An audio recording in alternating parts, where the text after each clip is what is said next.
Bonjour. Alors, on est ravis de vous accueillir avec nous ce mardi matin. La première chose qu'on aimerait vérifier, c'est si vous nous entendez bien. Alors, ça a l'air. Bonjour Adrien, bonjour Vanina, bonjour Morena, Bonjour. Véronique. Bon, C'est parfait. Tout le monde arrive. on va attendre quelques secondes pour les retardataires.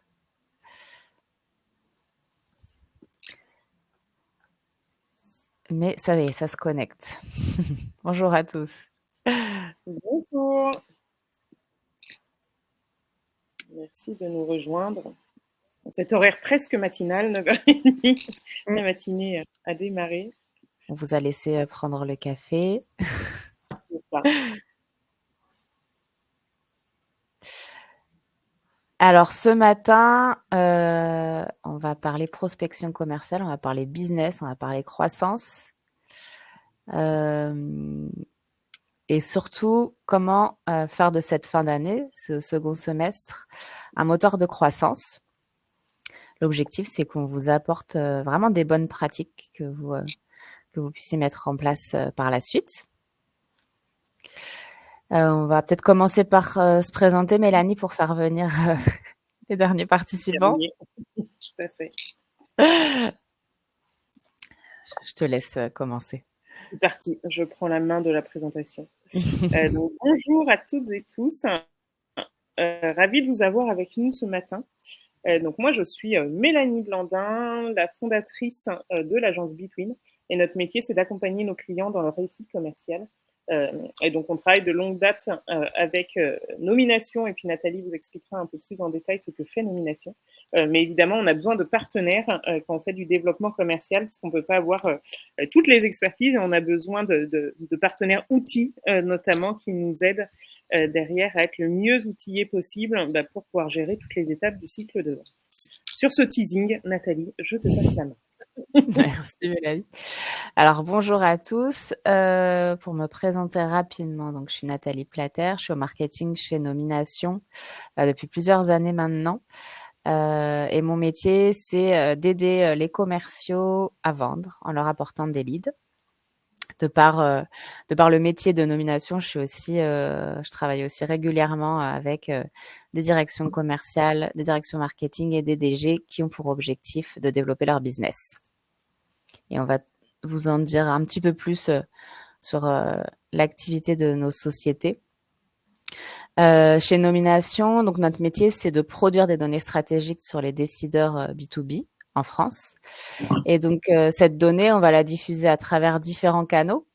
Une plateforme dédiée à la prospection commerciale où là, on va pouvoir retrouver une donnée qualifiée, une donnée qualifiée et par la technologie disponible sur le marché aujourd'hui, mais aussi par une équipe en interne de 70 personnes.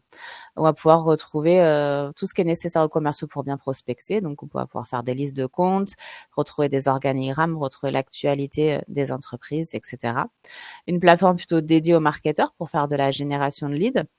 Et puis, pour la data, on permet de retrouver toute la donnée nomination directe dans des CRM que sont Salesforce et HubSpot. Donc, un seul outil avec et le carburant et l'outil en lui-même.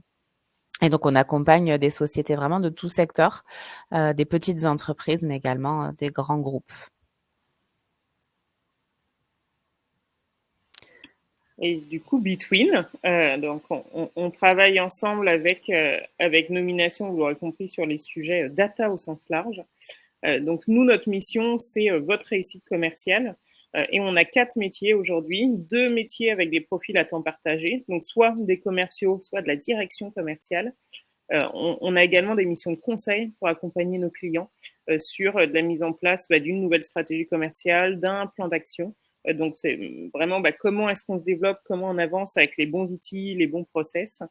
Et puis tout un volet formation, coaching et même team building pour accompagner les équipes commerciales, puis continuer de les monter en compétences, parce que évidemment, c'est un métier qui a énormément évolué ces dernières années. Et puis avec l'avènement de l'IA, d'autant plus, il y a beaucoup évidemment d'évolutions et de choses à prendre en compte. Donc, c'est une de nos grandes passions et grandes joies d'accompagner les équipes commerciales dans leur apprentissage et puis leur mise à niveau, on va dire, des dernières évolutions.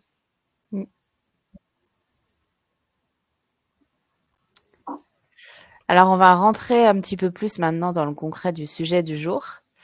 Mais pour commencer, on voulait faire un petit sondage. Je vais afficher, hop. Pour que vous puissiez participer. C'est un sondage participatif, évidemment. Voilà. On attend vos retours. Et l'idée, la question, c'était ce sera notre icebreaker du jour pour se lancer dans le thème, comme le disait Nathalie. Et la question, c'est combien de points de contact, selon vous, en moyenne, sont nécessaires en B2B avant qu'un prospect accepte une réunion? Donc, combien de relances de points de contact avant d'obtenir le Graal, à savoir le rendez-vous? Donc, vous avez le sondage. Est-ce que vous voyez le sondage que Nathalie a fait? Je ne sais pas si... Oui. Vous voyez, vous avez 3, 5, 8, 11 et soumettre le vote auquel vous pouvez répondre. Après, dans le chat, ça marche aussi, on voit bien. Oui.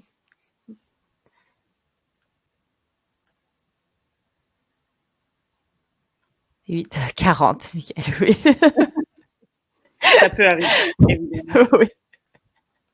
Alors, l'idée, c'est aussi de mettre en place un certain nombre de techniques de vente pour éviter de monter aux 40, si possible. Même si, malheureusement, ça peut se retrouver. Donc... C'est vrai. Hop. Allez, on passe à la réponse. Passons à la réponse. Et la bonne réponse fut 8. Donc, vous étiez plusieurs sur le 8. On a vu des 8 ressortir dans le sondage, dans le chat. Donc, en effet, les études, et là, c'était une étude qui avait été faite avec Ipsos et LinkedIn. Donc, une étude faite à grande échelle en 2024. Donc, celle-là est assez récente. Et la bonne réponse était en effet 8, sachant que dans les 8, vous avez un mix de canaux de communication. Et ça, c'est extrêmement important dans notre thème de comment faire de votre second semestre un moteur de croissance. C'est aussi réfléchir à 360 degrés. C'est là où le métier commercial s'est complexifié. On a plein de canaux de communication, de canaux d'acquisition, et c'est extrêmement important d'avoir une vue assez large. Et quand on parle des relances, les 8 relances, bien en effet, ça peut être un mix d'appels, de mails, de messages sur LinkedIn, de messages sur WhatsApp, de SMS. Donc les 8, c'est pas forcément 8 appels, c'est plutôt un mix des différents canaux qui existent. Et pour le coup, on vous encourage en effet à diversifier, parce que c'est en diversifiant qu'on a le plus de taux de retour en général. Sur des séquences, typiquement, quand on a un mélange mail et appel, ça fonctionne mieux que d'avoir que des mails ou que des appels. Et il y a évidemment un sujet derrière de masse où il faut quand même avoir une taille critique, et c'est là où nous, on travaille avec Nomination sur des sujets de data. C'est que évidemment, sur le volet commercial, ce qui est important, c'est d'avoir la bonne data pour la bonne recherche et d'avoir la taille critique qui nous correspond. Alors, aujourd'hui, de quoi on va parler? On va parler d'optimisation du pipe commercial et comment on va prioriser ses actions en premier lieu. On va parler de comment structurer son approche commerciale efficacement. Donc là, on va parler de sourcing, de data. Comment maximiser l'impact de vos actions pour pouvoir réussir ce second semestre. Et puis, on finira par une session de questions-réponses. Donc, vous pouvez quand même poser vos questions tout au long du webinaire si vous en avez, mais sachez qu'il y aura voilà, une séquence dédiée à la fin du webinaire. Mélanie va commencer par vous présenter cette partie. Donc, l'idée, c'est d'optimiser son pipe et prioriser ses actions. On a tendance souvent, les profils commerciaux, à avoir envie d'être dans l'action, avoir envie d'avancer. Et évidemment, c'est ce qui fait derrière qu'on a des résultats. Mais c'est important de se poser les bonnes questions avant et de structurer sa démarche. Et c'est le rôle du directeur commercial. Donc, selon vos structures, certains, vous êtes directeur commercial. D'autres, les équipes n'ont pas forcément une direction commerciale qui les suit, mais plutôt un responsable. L'idée, c'est vraiment de se poser la bonne question de comment est-ce que je structure cette démarche. Petit 1, le prérequis pour arriver à votre stratégie commerciale, vous avez besoin d'avoir vos 2 bases. La base, c'est d'un côté la connaissance client, le persona, c'est de savoir à qui vous vous adressez. Ça paraît évident, mais ça nous arrive encore régulièrement ou quand on travaille sur la stratégie commerciale de notre client et qui nous présente ce qui a été fait jusqu'à maintenant, parfois, on peut avoir un delta entre le persona, la cible, et derrière les actions qui ont été faites. Donc, si je caricature un peu, c'est ma cible, c'est des personnes en retraite et puis je communique sur TikTok. C'est pas forcément la population qu'on retrouve le plus sur TikTok. L'exemple est un peu tiré, un peu poussé, mais on retrouve des exemples qui ressemblent à ça. Et donc, c'est pour ça que c'est important au départ de se dire qui est mon client et de deux, mon positionnement marketing. Comment est-ce que je me positionne? Quelle est mon offre? Quel est mon produit? Quelle est ma proposition de valeur? Qu'est-ce que j'apporte à mon client? Quels sont mes bénéfices clients? Donc, tout ce socle-là, connaissance client et positionnement marketing, c'est derrière ce qui va vous permettre de proposer la stratégie commerciale la plus adaptée, la plus sur mesure et évidemment celle qui fonctionnera le mieux. Pour rappel, le process de vente, il se découpe de manière classique, on va dire, en plusieurs étapes. Petit 1, la partie ciblage. Petit 2, prospection. 3, présentation, donc rendez-vous commerciaux. 4, une phase de négo. 5, délivrer, produire, livrer potentiellement ce que vous avez vendu. Et puis 6, fidéliser. Et là encore, si le but, c'est de faire de notre second semestre un moteur de croissance, c'est aussi se poser la question de aujourd'hui, à chaque étape, qu'est-ce qui fonctionne ou qu'est-ce qui ne fonctionne pas. Donc, c'est vraiment l'importance d'analyser. J'avais un de mes mentors qui me répétait souvent, ce qui ne se mesure pas ne s'améliore pas. Et c'est vraiment quelque chose que j'ai gardé et sur lequel on travaille avec nos clients. Puisqu'en effet, par exemple, la fidélisation, ça peut être un vrai moteur de croissance, de faire le point sur aujourd'hui, quel est notre taux de retour en termes de clients, quel client est-ce qu'on peut recontacter, à qui on peut proposer une offre spécifique. Donc, c'est vraiment se poser la question à chaque étape, est-ce que ça fonctionne ou pas, quels sont mes KPI, et derrière, comment est-ce que je creuse ou comment est-ce que j'améliore pour avoir de meilleurs résultats. On voulait vous partager la carte d'empathie, donc on va beaucoup parler de ciblage, évidemment, et Nathalie y viendra après.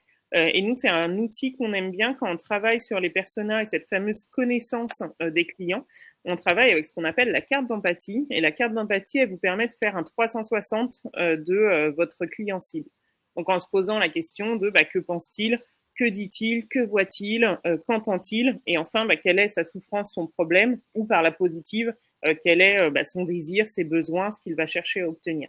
Et en fait, vous n'aurez pas forcément les réponses sur chaque élément, mais se poser la question de ce 360 et essayer de creuser, en général, ça donne des bonnes idées sur comment est-ce que je vais communiquer avec eux, comment je vais aller les chercher, et surtout, ça permet de bien se positionner sur c'est quoi son besoin, c'est quoi son problème, et comment est-ce que je l'accompagne là-dedans. Je vous parlais tout à l'heure organisation. Donc l'organisation, c'est travailler sur son book de vente. Dans mon book de vente, il y a, alors c'est des exemples, mais en général, ce qu'on y retrouve, c'est la proposition de valeur, les cibles, l'offre. La méthode CAB, pour rappel, c'est caractéristiques, avantages, bénéfices. Donc c'est une façon de processer son offre. La politique tarifaire, le pitch, la découverte des besoins, l'argumentaire, les success stories, le traitement des objections, les modèles d'email. En fait, l'idée vraiment de ce book de vente, c'est aujourd'hui, qu'est-ce qui me prend du temps et où est-ce que mon équipe, on n'est pas assez performant et du coup, on a besoin d'industrialiser, systématiser un peu plus. Et souvent, rien qu'en travaillant sur le traitement des objections, nous, on le voit auprès des équipes qu'on accompagne, le taux de closing s'améliore parce qu'on a une vraie méthode pour traiter les objections, alors qu'avant, parfois, ça peut être un peu artisanal. Et surtout, on a préparé des réponses, et donc ça permet d'être mieux préparé, donc d'être plus convaincu déjà de soi-même pour être plus convaincant. Donc, important de se poser la question de est-ce que j'ai bien préparé quand même les éléments de mon book de vente qui vont me permettre d'atteindre les cibles en face. Un point très important qui entoure tout ça, c'est mon plan d'action, le fameux PAC, un plan d'action commercial, où là, on vous donne un exemple, mais l'idée, c'est là aussi de diviser sa stratégie globale en sous-objectifs, et pour chaque objectif, de se poser la question de la cible, des actions, des moyens, du responsable. C'est vraiment avoir un plan d'action extrêmement clair pour éviter que tout le monde parte un peu dans tous les sens et qu'on n'ait pas les résultats escomptés à la fin. Et c'est important quand on a une équipe que tout le monde ait la même vision et le même objectif. On échangeait avec un chef d'entreprise là, il y a 2-3 semaines en animant un atelier. Et il me disait, moi, une de mes difficultés, c'est d'être sûr que tout le monde regarde dans le même sens et finalement fasse bien les bonnes actions. Et ça, pour moi, le plan d'action, c'est vraiment un des moyens extrêmement efficaces d'être sûr que tout le monde partage la même vision et qu'on sache tous où on va, pourquoi et comment. Et là, pour finir sur cette partie-là, on vous partage quelques indicateurs, donc quelques KPI que vous pouvez suivre. Vous avez deux slides là-dessus. Et c'est vrai que c'est important parce que, comme je vous le disais tout à l'heure, ce qui ne se mesure pas ne s'améliore pas. Et si vous ne pouvez pas suivre ce qui est mis en place et pouvoir tout simplement vous dire, mon entonnoir, c'est j'ai besoin de tant de rendez-vous 1, tant de rendez-vous 2, tant de propal, tant de phase de négo. Si en fait vous n'avez pas votre entonnoir avec toutes les étapes, c'est extrêmement difficile de se dire est-ce que j'arriverai à mes objectifs. Donc l'idée, c'est vraiment d'avoir une vision très claire de aujourd'hui, il me faut combien de rendez-vous 1 tous les mois pour avoir le bon nombre de signatures à la fin. Et ça, c'est aussi une des façons de faire de votre second semestre une réussite. C'est finalement analyser les chiffres pour vérifier que vous avez toujours le bon nombre de prospects dans votre pipe et donc les bons résultats à la suite. Voilà pour cette première partie. Si vous avez des questions, n'hésitez pas dans le chat à mettre au fur et à mesure et je passe la main à Nathalie sur l'approche commerciale plus efficace. En effet. Dans cette partie-là, on va parler de sourcing. Alors le sourcing, ça fait partie des premières étapes de la prospection. Et effectivement, si cette première étape, elle est mal faite, le reste va en découler. Donc l'approche va pas être efficace, on n'aura pas les résultats escomptés. Donc voilà, effectivement, prendre du temps sur cette étape-là.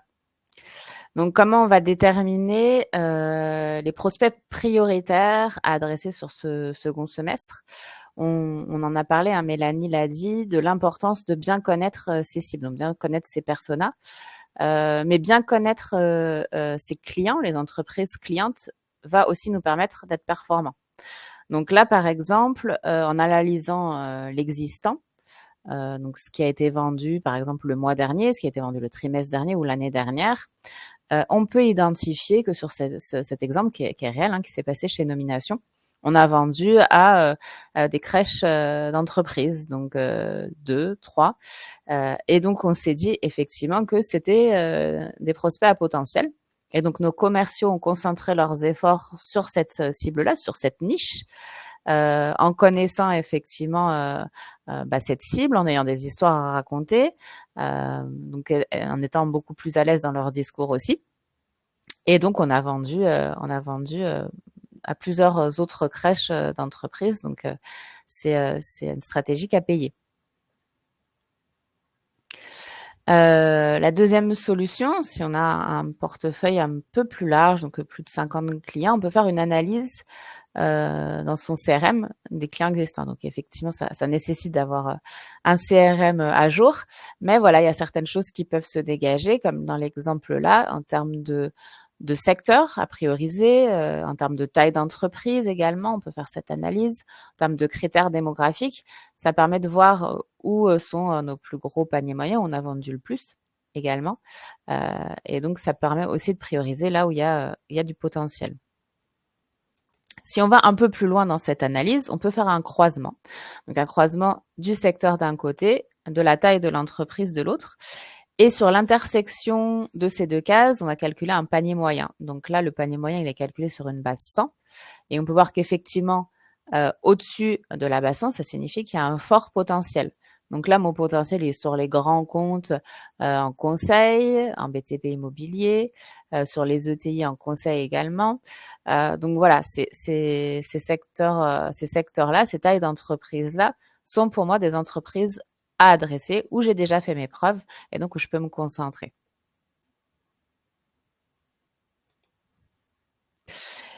Et puis, être un petit peu malin. Alors, quand je dis ça, je pense à un client à nous qu'on a rencontré là récemment, qui fait du voyage d'affaires.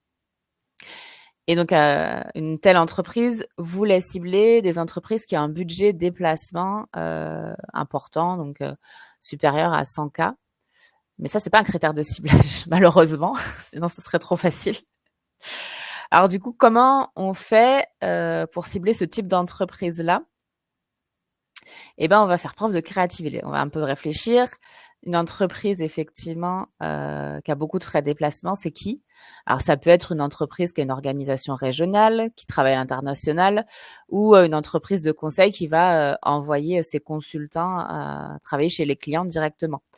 Donc, voilà, en réfléchissant un petit peu différemment, en prenant un petit peu de la hauteur, on arrive à trouver des critères qui, eux, sont disponibles et qui permettent finalement d'adresser une cible à potentiel pour ce client-là. Donc sortir un petit peu du cadre pour prendre un petit peu de la hauteur.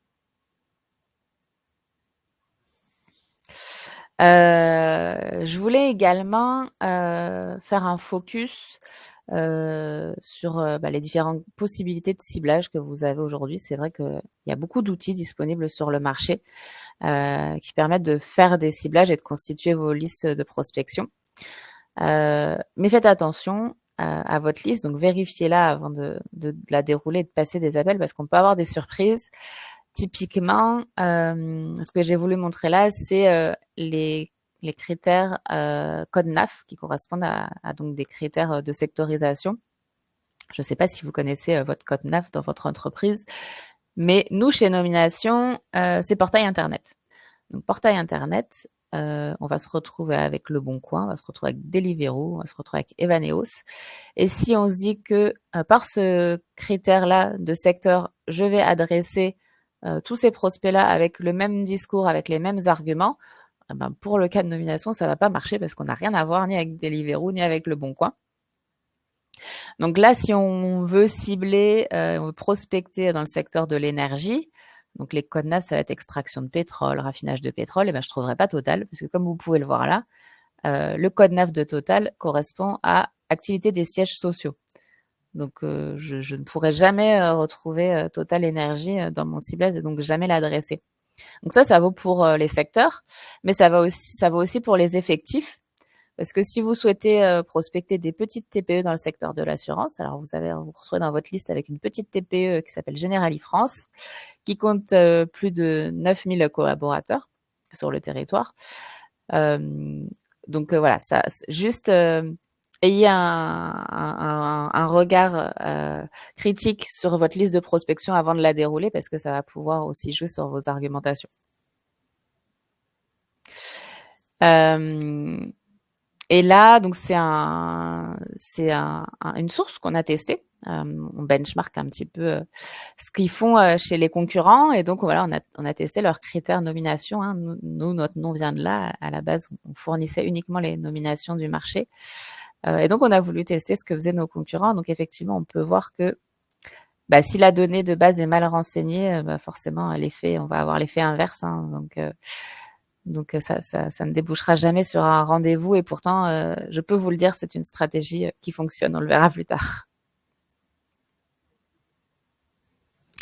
Maintenant, on va parler de la bonne approche. Donc là, on a fait son ciblage. C'est basé sur une bonne donnée. Donc, on a une bonne liste de prospection. Comment on va faire pour décrocher des rendez-vous? Donc, il faut savoir que un appel à froid, hein, vous avez déjà dû tester, hein, c'est quand même beaucoup moins efficace qu'un appel smart, qu'on va dire. Donc, se baser sur par exemple, une actualité, en tout cas sur un fait connu qui va faire que l'icebreaker va être bien mieux perçu qu'un appel à froid. Là, ça va marcher. Alors, qu'est-ce qu'on peut utiliser? On peut utiliser toutes les actualités, soit de la personne, soit de l'entreprise, pour être davantage écouté. Donc, on a parlé des nominations, mais ça peut être quelqu'un qui est intervenu à une conférence, donc sur un sujet en particulier qui est en lien avec mon activité à moi. Je peux rebondir dessus. Je sais même qu'il intervient à telle conférence. Ça peut aussi me donner l'occasion d'aller le rencontrer directement. Le pouvoir de la rencontre physique, c'est que maintenant qu'on est beaucoup dans le digital, on l'oublie. Il y a d'autres signaux qui peuvent être directement en lien avec mon activité, donc une croissance externe, par exemple, un rachat d'entreprise.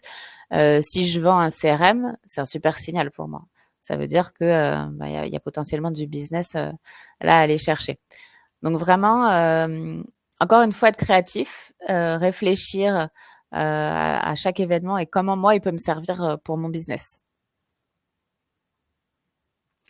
Et puis, d'autres choses qui marchent, parce qu'on a testé pas mal de fois chez nous avec de super résultats, c'est les points communs. Donc, par exemple, j'ai fait la même école de commerce que vous. Je sollicite votre aide en tant qu'ancien. Est-ce que vous seriez intéressé pour que je vous présente ce qu'on fait chez Nomination, ou est-ce que vous pouvez me recommander la personne la plus appropriée pour prendre rendez-vous? Donc ça marche bien. Ou alors, j'ai fait la même entreprise que vous dans ma vie d'avant. Il y a aussi les précédentes interactions. On l'a évoqué, mais un ancien client, lui, il a changé. Nous aussi, on a évolué, on a sorti des nouveautés. Donc peut-être qu'aujourd'hui, je l'intéresserai aussi. Ou alors, une opportunité perdue, quelqu'un avec qui on a déjà discuté, mais finalement, ça a pas signé. Alors parce que peut-être qu'il avait pas on n'avait pas à l'époque cette fonctionnalité qu'il voulait absolument. Peut-être qu'à l'époque, il n'avait pas assez de budget, que c'était pas le bon moment pour tout un tas de raisons. Mais c'est des gens qui nous connaissent déjà, qui sont sensibilisés à ce qu'on fait. Et donc, c'est aussi le bon moment de les recontacter.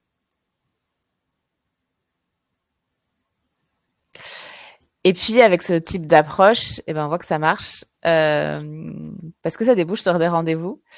Donc, vraiment une approche smart qui permet d'avoir un bon icebreaker va vraiment permettre de déboucher sur des rendez-vous et des rendez-vous pertinents. Et donc maintenant, rebondis pardon Nathalie, du coup je t'ai coupé, mais parce que je trouve que c'est un point important et nous on voit parfois chez nos clients que c'est un peu oublié. Nathalie évoquait le fait de rappeler d'anciens prospects, d'anciens clients, et ça paraît tout simple, sauf que vraiment pour être sur le terrain avec nos clients, régulièrement, parce qu'il y a eu un changement de directeur commercial, parce que dans les équipes, les commerciaux ne sont pas les mêmes, on se dit pas forcément je vais remonter à 3-4 ans peut-être, et puis rappeler tous mes prospects de l'époque, parce que peut-être qu'entre-temps, il y a eu une évolution.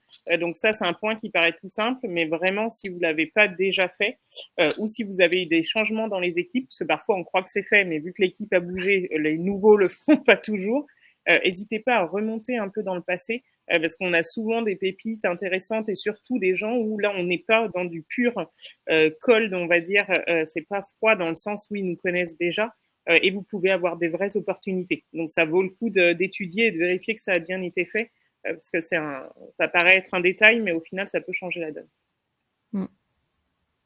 Et du coup, je reprends la main sur notre troisième et dernière partie. L'idée qu'on avait préparé le webinaire avec Nathalie, c'était reposer les bases qui nous semblent être extrêmement importantes et surtout ouvrir le dialogue, les questions derrière. Donc surtout, n'hésitez pas dans le chat au fur et à mesure à nous demander ce que vous avez en tête. Le but, c'est vraiment que vous en ressortiez, vous, avec des points très concrets, vos petites pépites du jour que vous allez pouvoir actionner ensuite. Donc, comment maximiser l'impact des actions marketing et commerciales? Donc, un petit point de rappel, quand on travaille sur son plan d'action, que je vous ai montré un peu plus haut, faut toujours avoir deux volets en tête, l'inbound et l'outbound. Donc, pour rappel, l'inbound, c'est comment est-ce que je fais venir le client jusqu'à moi. Donc, ça peut être vos réseaux sociaux, votre référencement naturel, vos articles de blog, tout ce que vous allez mettre en place qui fait qu'on vient toquer à votre porte. Et de l'autre côté, on a l'outbound, où là, c'est plutôt aller vers le client, donc des emailing, du cold call, des salons professionnels, etc. Et sachant qu'historiquement, il y avait un volet plus marketing et un volet plus commercial, selon les structures, aujourd'hui, c'est un peu plus mélangé. C'est vraiment un travail main dans la main, et le but, c'est de faire corps ensemble en termes d'entreprise pour avoir derrière les bons clients, les bonnes signatures et surtout avoir des clients qui soient pérennes. Donc la stratégie multicanal, je vous le disais au début, c'est ce qui fonctionne le plus et en termes de canaux de communication. Mais si on voit plus large, le mix vraiment inbound, outbound, là, on vous a listé quelques actions possibles. Et c'est vrai que quand on fait le bilan du début de l'année, c'est aussi le moment de se dire, là, aujourd'hui, qu'est-ce que je fais, qu'est-ce que j'utilise et est-ce qu'il y a peut-être des choses que j'ai pas encore mis en place et où ça vaut le coup d'appuyer dessus et d'aller chercher. Et c'est vrai que c'est important quand vous faites l'analyse aussi, si là vous n'avez pas eu le temps de le faire depuis le début de l'année, faites l'analyse de d'où viennent vos clients. Est-ce que c'est de l'entrant? Est-ce que c'est du sortant? Et c'est ça également qui vous permet derrière de choisir les bonnes actions à développer et savoir où mettre votre budget. Parce qu'évidemment, le commercial, on sait que pour générer des leads, ça a un coût, quel que soit le coût et quelle que soit l'action. Donc l'idée, c'est de maximiser et c'est de mettre les fonds là où vous aurez les meilleurs taux de conversion derrière. La puissance du réseau, évidemment, c'est important. Et sachant qu'on parle de réseau, vous avez les deux types de réseau, votre réseau existant et le réseau qui est à venir, on va dire, que vous n'avez pas encore créé. Et dans le réseau existant, c'est important, et notamment dans des périodes, on le voit avec certains de nos clients, des périodes un peu chahutées, où les cycles de vente sont plus longs, les taux de closing sont un peu plus bas. L'idée, c'est aussi d'entretenir la relation avec nos clients ou nos anciens prospects, et puis de prendre contact avec notre réseau LinkedIn. C'est un réseau qu'on a déjà, mais souvent, on ne connaît pas tout le monde. Donc, c'est aussi le moment ou jamais de prendre le temps d'échanger avec eux. Et puis, le réseau qui n'existe pas encore, ça peut être contact suite à une mise en relation, par exemple. Nathalie donnait plein d'exemples tout à l'heure sur on a fait la même école. Enfin, il peut y avoir plein de sujets qui permettent d'avoir des accroches qui fonctionnent. Des alibis, c'est ce qu'on a marqué sur le côté prise de contact LinkedIn, mais c'est pas oublier de faire grandir son réseau, parce que finalement, le réseau, c'est et vos clients de demain, mais ça va être aussi vos prescripteurs, ça va peut-être être vos fournisseurs, mais c'est tout cet écosystème que vous faites grandir et que vous fédérez autour de vous. Et un outil extrêmement important, nous, on tient vraiment au CRM dans le sens où, pour nous, ça reste le meilleur outil pour améliorer ses stats derrière. D'une, parce que ça permet d'être sûr de savoir où en est chaque prospect. De deux, ça permet d'envoyer le bon message à la bonne personne au bon moment. Et le 3, ça permet de conserver son historique. Et on sait qu'il y a du turnover dans les équipes commerciales. Ça fait plutôt partie des postes où même les turnovers sont plus forts que sur d'autres fonctions. Donc, c'est extrêmement important de conserver toutes les informations au bon endroit. Et votre CRM, il va vous aider sur la prospection, sur les ventes également, le suivi, toutes vos campagnes marketing, où évidemment, ça va vous aider également. Et c'est là où vous allez pouvoir rajouter des nouvelles bases de données si besoin est, et tout le volet pilotage, puisque on en revient à notre analyse du début. Ce qui ne se mesure pas ne s'améliore pas. Si je ne peux pas suivre mes prospects, c'est complexe. Et aujourd'hui, les outils sont de plus en plus nombreux. Le CRM, pour nous, c'est l'outil indispensable. Mais l'IA, au sens large, vient nous aider de plus en plus. Et c'est une vraie question aussi à se poser. Comment faire de votre second semestre un moteur de croissance? C'est aussi se poser la question de est-ce que l'IA aujourd'hui peut me faire gagner du temps en rédigeant des bases de mails, en rédigeant des bases de propositions commerciales, en faisant le compte-rendu de ma visio ou de mes appels, en me faisant des benchmarks analyses de la concurrence, en me permettant de mieux coacher mes commerciaux, parce que j'ai des transcripts, donc ça permet d'analyser après ce qui s'est passé. Donc c'est vraiment se poser la question de quels outils aujourd'hui vont m'aider à être plus efficace, à gagner en compétences et du coup à gagner des parts de marché. Et je passe la main à Nathalie pour un exemple très très concret. Tout à fait. On l'a dit, l'idée c'est de vous montrer du concret. Donc là, c'est une séquence multicanale, on en a parlé, sur les personnes qui viennent d'être nommées. Donc c'est quelque chose qu'on fait assez souvent chez nous. L'idée là, c'est de se dire que on va parler à la personne de son actualité, donc déjà pour attirer son attention et qu'elle écoute la suite.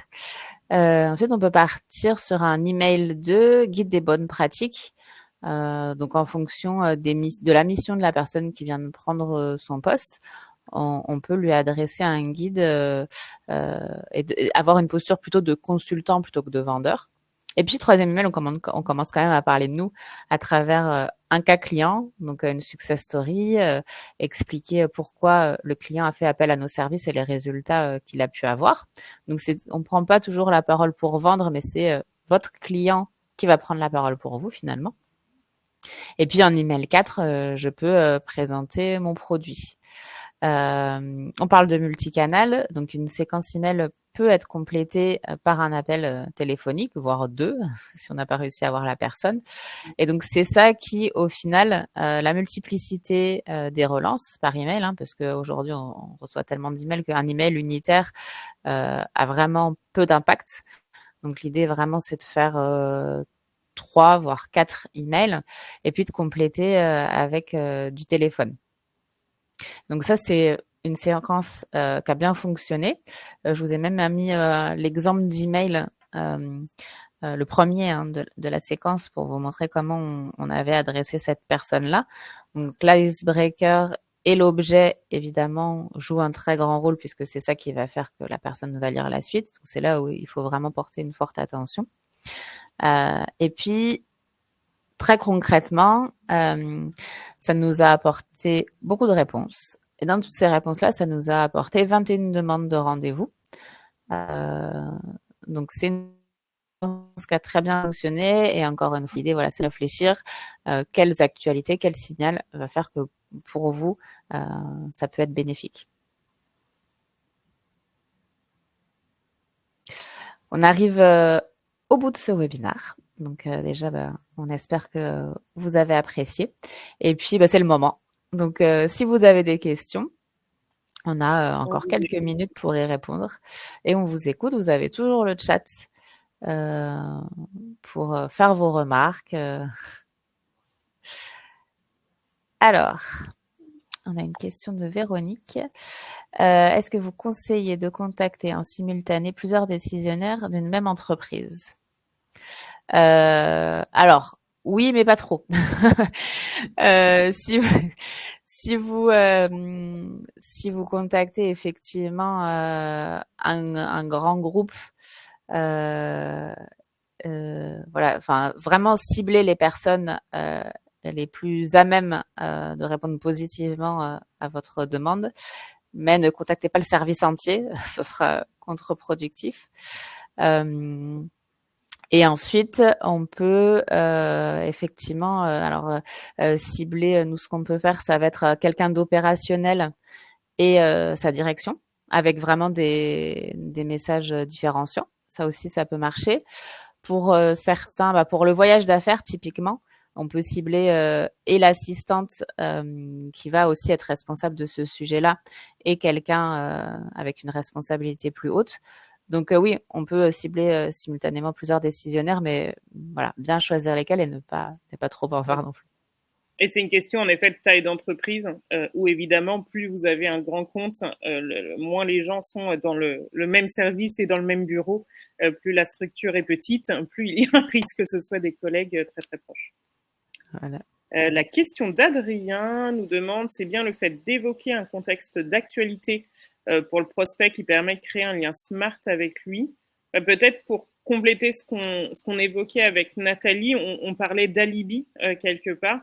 Et dans les alibis qu'on peut utiliser, il y avait en effet le contexte d'actualité qui peut être une nomination ou une autre info d'actualité, une news chaude. Mais c'est là où on disait ça peut être aussi le contexte, on est allé dans la même école. Enfin, c'est vraiment utiliser un point d'ancrage qui permet de créer du lien, d'ouvrir la porte, et puis un échange un peu différent derrière, parce qu'évidemment, c'est un peu moins froid que la pure prise de contact. Oui, parce que c'est vrai que quand on adresse une cible très large, sans réel prétexte, en fait, alors moi, ce que je vois souvent passer comme introduction, c'est j'ai vu votre profil sur LinkedIn, donc parlons-nous. Ok, alors ça, je crois que j'en reçois 3 fois par jour des messages comme ça. Donc évidemment, j'y prête plus attention. Par contre, si on me parle de moi, si on me parle de ce qui se passe de mon entreprise, bah oui, là, ça va attirer mon attention, effectivement. Ouais. Et c'est là où Patrick, je rebondis sur cette question-là parce qu'elle est connexe, qui dit nous sommes inondés. Donc en effet, ce que Nathalie disait avec des icebreakers, est-ce toujours efficace? Je pense qu'il est, on le voit en termes de stats, il est efficace à partir du moment où il est quali. Donc comme disait Nathalie, le côté je vous ai trouvé sur LinkedIn, c'est pas le plus efficace évidemment parce que il s'adresse à tout le monde. Enfin, pour le coup, il est un peu trop mainstream et pas spécialisé. Par contre, de dire j'ai vu que vous participiez à tel salon, moi aussi parce que, etc. là tout de suite, on a une accroche qui est plus authentique, plus sincère et plus personnalisée. Donc en effet, toute la difficulté aujourd'hui, c'est de faire de la masse personnalisée, et c'est pour ça qu'on a aussi besoin des bons outils sur la partie analyse. Je reprends la question, je remonte au fur et à mesure pour pas qu'on en saute. Du coup, Pierre demandait quel outil de mailing utilisez-vous et où récupérez ces données liées au changement de poste? Sur l'outil de mailing, alors il en existe plein. Et où récupérer ces données liées au changement de poste. Donc là, en effet, c'est une des missions de nomination, de donner ces infos-là, et derrière de faire des prises de contact éventuellement si vous le souhaitez. Et Nathalie en parlera mieux que moi. Et sur des outils de mailing autres, ce que moi je conseille, c'est parfois, si votre CRM le permet et que c'est déjà de la data que vous avez, évidemment, c'est bien de tout avoir au même endroit.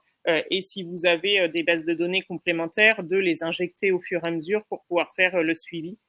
C'est aussi ce qui fonctionne. Et il y avait la question, je crois, plus bas, de quel CRM vous paraissent le mieux répondre au cahier des charges de la performance commerciale. Alors, le CRM, c'est très, très sur mesure, donc c'est compliqué de répondre. Nous, je sais que de notre côté, chez Between, on travaille beaucoup avec HubSpot, parce que Salesforce, il est souvent surdimensionné pour des PME. Et HubSpot a cette capacité à pouvoir être adaptable sans avoir un intégrateur derrière, donc évidemment un peu plus flexible. Donc nous, on travaille beaucoup avec HubSpot et ceux qu'on retrouve le plus sur le marché, c'est HubSpot, Pipedrive et derrière Zoho et plein d'autres. On a celle-ci, nos CRM, enfin on en retrouve plein chez nos clients, mais c'est vrai que nous, on a eu un petit coup de cœur pour HubSpot il y a quelques années et du coup, on a continué avec lui. Est-ce que Nathalie, tu veux préciser peut-être sur la question de Pierre pour récupérer les données liées au changement de poste, etc., expliquer en 2 mots un peu plus comment ça fonctionne ou... Oui, alors alors évidemment, je vais vous parler de nomination.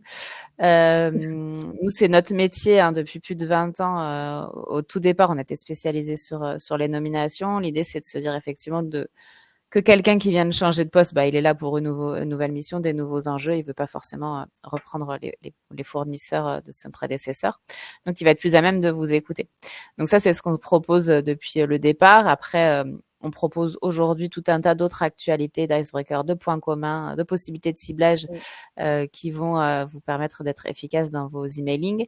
Et donc, on a couplé cette donnée avec un outil d'emailing directement dans la plateforme. Donc, vous pouvez faire votre ciblage et directement tout pousser en quelques clics sur la plateforme internalisée.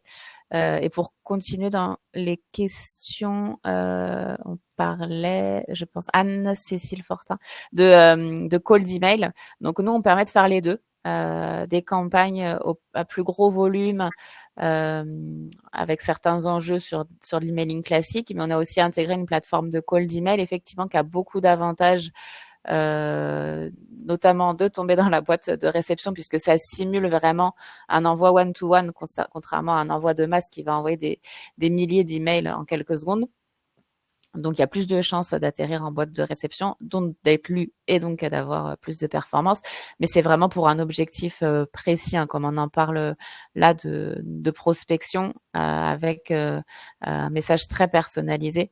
Donc, voilà, je conseille effectivement le call d'email dans certains cas et avec un certain objectif.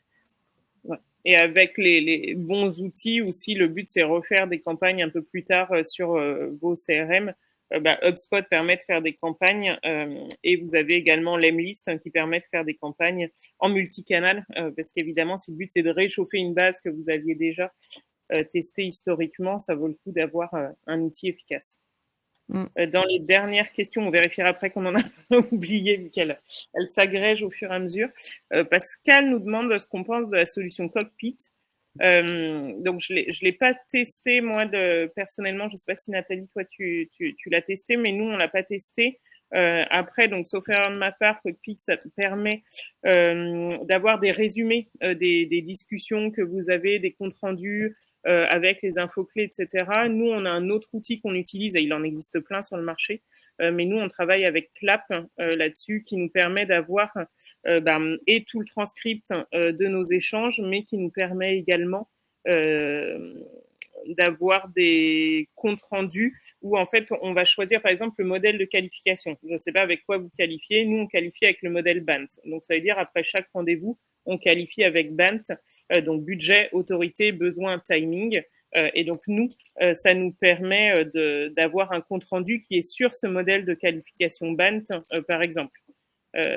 Donc c'est assez poussé et en effet Google Notebook ça peut faire une version un peu plus basique puisque pour le coup elle n'est pas spécialisée aux rendez-vous commerciaux mais ça vous fait déjà une très bonne version basique et des outils comme Clap ou Cockpit ont leur intérêt pour avoir des comptes rendus qui sont beaucoup plus commerciaux qui vont être directement injectés dans le CRM et qui vous permettent de faire du coaching des équipes. Nous c'est aussi un des gros intérêts qu'on a vu avec l'IA, c'est que quand on fait de la formation collective, on fait toujours un audit de l'équipe avant pour justement se poser la question de qu'est-ce qui fonctionne, ce sur quoi on a besoin de travailler avec eux. Et aujourd'hui, l'audit, on peut aller beaucoup plus loin avec l'IA parce qu'on récupère les transcripts de toutes les conversations visio, téléphone, et évidemment, ça nous permet de faire de l'analyse en masse. Avant, vous savez, il y avait de la double écoute qui était possible, sauf que la double écoute, si on en écoute 10, ça nous prend un peu la journée quand même, si c'est des rendez-vous d'une demi-heure. Là, avec l'IA, nous, on a pu développer avec notre partenaire un outil qui nous permet vraiment de faire des analyses extrêmement poussées. Et une des formations qu'on avait animées, par exemple, en fin d'année, où on avait 10 commerciaux, pouvoir faire l'analyse sur les 10 commerciaux de comment sont traitées les objections, où sont les points de friction, qu'est-ce qui pose problème dans le closing, enfin, faire vraiment une analyse complète avec l'IA qui nous aide à analyser en masse, ça, pour le coup, c'est extrêmement riche. Et c'est là où ça vaut le coup d'avoir des solutions un petit peu poussées ou d'avoir un Google Notebook qui vous permet de récupérer le transcript et après, nous, on fait les analyses avec les bons outils. Mais ça, c'est vraiment intéressant pour vos équipes de faire de l'analyse en réel. Ça permet d'aller un cran plus loin. Parce qu'évidemment, on peut donner les bonnes pratiques, mais par contre, faire une analyse en réel, un coaching sur un rendez-vous en disant là, c'était la bonne réponse, là, tu vois, t'es peut-être passé à côté, t'as pas rebondi au bon moment, ça permet vraiment de monter en compétence. Et dans les questions qu'on avait plus haut, je crois il y avait la question des réseaux sociaux, de savoir si le volet publication fonctionnait. Nous, je sais qu'on est très LinkedIn, nous, on est très B2B, et sauf erreur de ma part, Nathalie aussi, vous êtes très B2B. Donc, on connaît plutôt les réseaux sociaux très B2B, donc LinkedIn. Donc, moi, je veux plutôt parler de LinkedIn et nettement moins des autres qu'on maîtrise un peu moins. Mais sur LinkedIn, ce qu'on voit aujourd'hui, c'est que certains l'utilisent en canal d'acquisition et ça dépend vraiment du produit et de la cible. On ne peut pas dire que ça fonctionne pour tous les produits. C'est des ventes complexes. Évidemment, LinkedIn ne va pas suffire. Par contre, nous, ce qu'on voit, c'est que LinkedIn est un fabuleux outil en termes de visibilité pour être connu, reconnu, visible, pour créer du lien.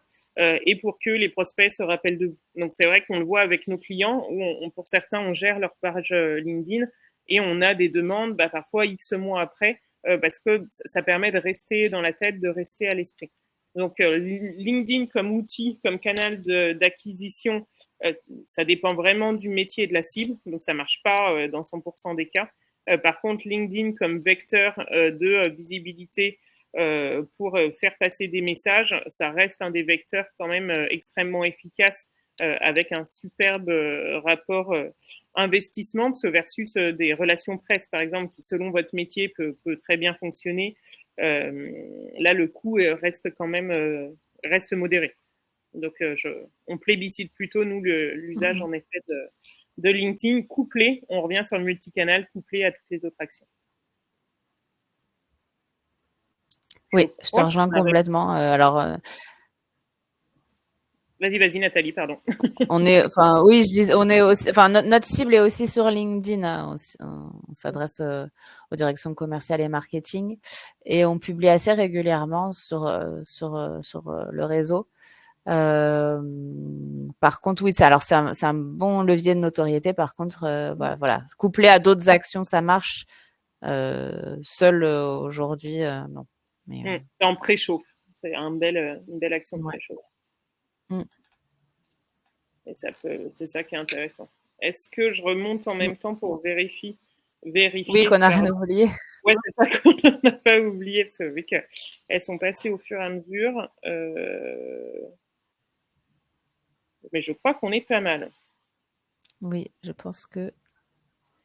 Alors, et la dernière qui vient d'arriver. Donc, Patrick nous demande notre avis sur le botting sur LinkedIn. Donc, l'usage de bots, donc de robots sur LinkedIn, si je comprends bien la question. Alors, sachant que LinkedIn, évidemment, a beaucoup travaillé pour éviter d'avoir trop de bots qui tournent sur son outil. Donc, je dirais que ça dépend de l'usage du bot. Certains fonctionnent bien et d'autres peuvent poser souci. En gros, LinkedIn vérifie et analyse en continu que les actions puissent être des actions humaines. Donc, si le bot a exactement le même fonctionnement qu'un humain, donc en termes de nombre d'ajouts, par exemple, par jour, de nombre de likes qu'il y a à faire sur des pages, de nombre de commentaires, si on simule une action humaine, ça marche très bien, c'est un gros gain de temps et ça fait sens. Si par contre le bot est un petit peu excessif, on va dire, et fait de la masse, ça peut mener à la coupure du compte. Et évidemment, si vous l'utilisez, vous n'avez pas intérêt à perdre votre profil. Donc, à utiliser, oui, mais avec parcimonie et les bons outils, parce que forcément, LinkedIn n'a pas tellement envie qu'on utilise des bots sur sa plateforme. Donc, ils sont assez regardants. Donc, il faut faire attention. Quoi. Je dirais qu'il y a quand même une petite alerte, mais évidemment, il faut aussi gagner du temps et être efficace. Donc, il faut trouver le bon juste milieu. Et le côté, parce que ça va souvent avec, mais le côté création de faux profils LinkedIn, alors là, c'est très personnel, mais moi, je suis pas tellement pour. Les résultats sont pas exceptionnels. Et pareil, LinkedIn fait aussi la chasse aux faux profils. Donc, bon, ce fut une solution il y a quelques temps. Là, je dirais que c'est pas forcément la méthode la plus adaptée et qu'on est aussi dans un contexte où c'est plutôt la sincérité, le très personnalisé, s'intéresser aux prospects qui fonctionnent. Donc, faire de la masse avec des faux profils, bon, pour moi, c'est pas le meilleur moyen aujourd'hui. Est-ce que vous avez d'autres questions? Parce que je crois qu'on a réussi à les prendre au fur et à mesure et à répondre à tout le monde. Oui. Est-ce que là, pour nos derniers participants, et on a tenu le timing, il est 10h22, donc on est au top du timing. Est-ce que vous avez des dernières questions? Et sachant que, évidemment, Nathalie et moi-même, on reste à votre disposition pour échanger par la suite. Vous l'aurez compris, c'est des sujets qui nous animent, donc on peut en parler pendant longtemps. Mais voilà, n'hésitez pas si vous avez d'autres questions, d'autres interrogations ou d'autres partages. Oui. Et puis peut-être, parce que j'imagine que là, vous allez devoir retourner à vos activités de la journée, si vous pouvez nous laisser en un mot, peut-être s'il y a quelque chose, une chose que vous retenez ou un élément qui vous a plu, une petite pépite avec laquelle vous repartez. Pour nous, c'est toujours intéressant aussi de savoir finalement quel est le point que vous avez retenu. Donc, n'hésitez pas dans le chat si vous avez envie, on apprécie le partage.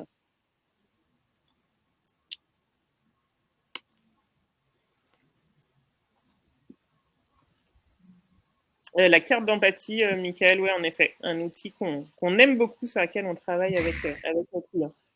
Les idées d'Icebreaker, merci Patrick. Merci Patrick. On attend le retour du coup, si ça marche bien en réel. Qui ne se mesure pas. Je pense que ton dicton, Mélanie, va rester gravé dans les esprits. J'en parlerai à Alain de la donner, il sera hyper content. La pré-qualification avec les lookalikes, parfait également. Structurer la démarche avant de se lancer et foncer tête baissée dans l'action, c'est en effet ça, c'est vrai. du billet. L'approche multicanal, ouais, tout à fait, Corinne. Aujourd'hui, c'est ce qui fonctionne le mieux en termes de stats, de diversifier les approches. Oui, on est d'accord. On voit Willem en train de taper, donc on attend avec impatience. On a hâte de ça. Ah oui, alors tout à fait. Suite à votre participation, vous allez recevoir dans quelques minutes le replay.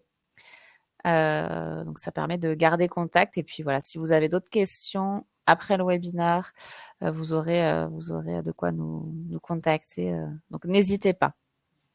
Et dernière question de Romain qui nous demande notre avis sur l'Emlist.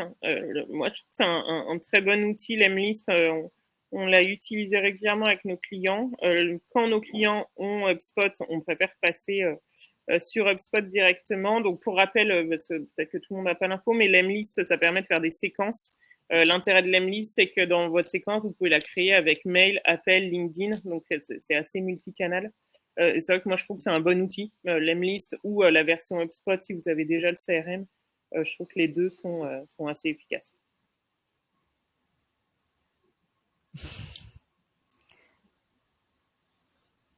On voit encore des personnes en train de taper, alors on est toujours dans impatience.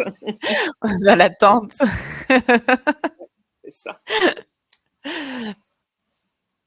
Bon, je pense qu'on arrive au bout. En tout cas, merci pour vos retours. C'est toujours bon à prendre, voir vraiment ce qui a fait mouche et ce qui vous a vraiment parlé. Donc, on est ravis. Merci Patrick pour les derniers partages, en effet. Sur du cold emailing, il y a beaucoup d'outils qui existent et là, eTarget Emailing est l'un d'entre eux. Eh ben, merci à tous. Très bonne journée. Merci à tous. On va tous s'y remettre du coup. Bon courage pour ce second semestre. Et puis encore une fois, n'hésitez pas si vous avez besoin d'autres informations. On vous souhaite une bonne journée. Et merci Mélanie. Merci à vous et puis à très vite. Merci Nathalie, bonne journée. Bonne journée.